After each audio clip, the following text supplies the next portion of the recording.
On Monday, the Manipur police carried out search operations in the state. They found a lot of weapons, which is not surprising. But here's what is. Here's what stands out in the items that they found. A Starlink terminal. Starlink is a satellite internet provider. It is owned by Elon Musk. It is not legal in India. It does not have permission to operate here in India. So how were militants using a Starlink device in the Indian state of Manipur?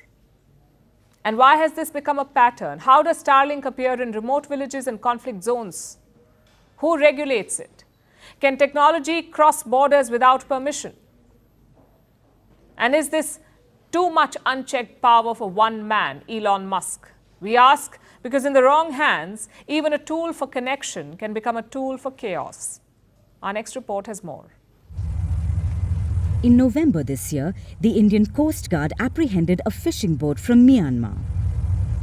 On board were over 5,000 kilograms of methamphetamine. It was the biggest such drug bust by the Indian Coast Guard, estimated to be worth over $4.25 billion.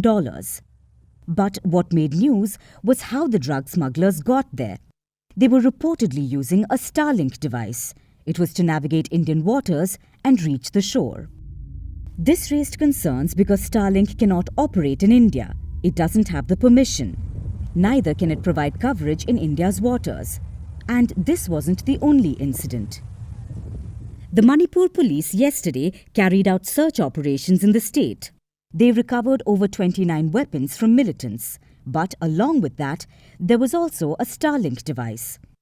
The authorities recovered a satellite internet antenna and a router. There's Starlink written on it. This is the first instance of Starlink being discovered in this region, and it raises some critical questions. Starlink isn't legal in India. So, what is this device doing here? Especially in Manipur, which has been battling ethnic violence for over a year now. To answer that, let's look at Starlink first. It's a satellite internet constellation, basically a system of over thousands of satellites. The company is a subsidiary of Elon Musk's SpaceX. SpaceX began launching Starlink satellites in 2019. Right now, there are nearly 6,000 of them. How is Starlink different from normal satellites?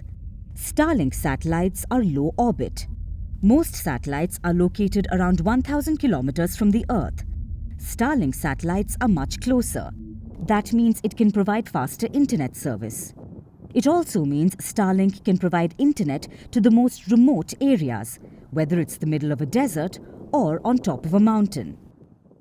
Starlink's ability to operate independently of traditional infrastructure makes it very attractive, especially for countries mired in conflict. During Russia's invasion of Ukraine, internet services shut down. Elon Musk immediately made Starlink available. About 15,000 Starlink routers were shipped to Ukraine. It kept services running. It helped Kyiv in the battlefield. In the Sudan war, Starlink was a lifeline for civilians and humanitarian groups, especially amidst the widespread communications blackout. But the use of Starlink in active war zones has sparked intense debate. Some people argue that it breaches national sovereignty because it bypasses local telecom regulations. Others warn of its dual life potential.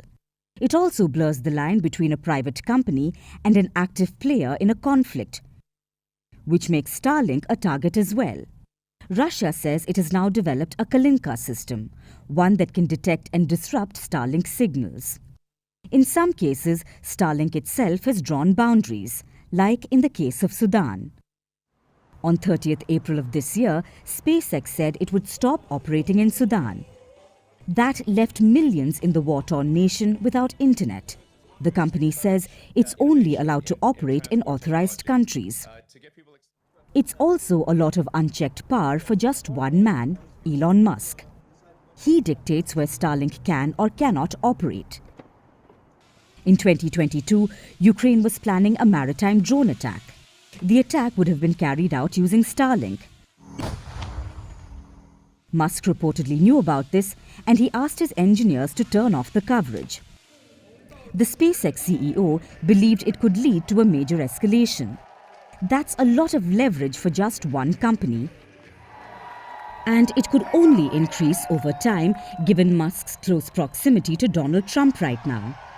So in a connected world, where does accountability begin and who draws the line?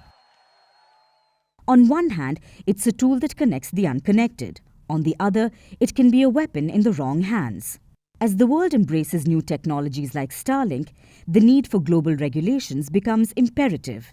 Because without checks and balances, even the stars can fall out of line.